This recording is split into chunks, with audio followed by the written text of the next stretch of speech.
Učimo domaće životinje. Konj,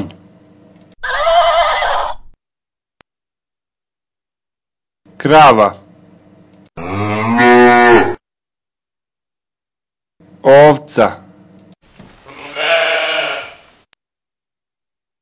koza,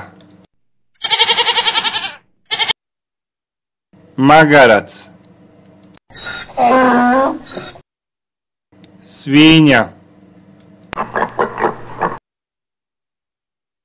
pas,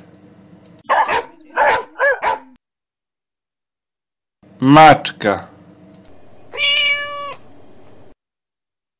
kokoška, petao, guska, patka, ćurka,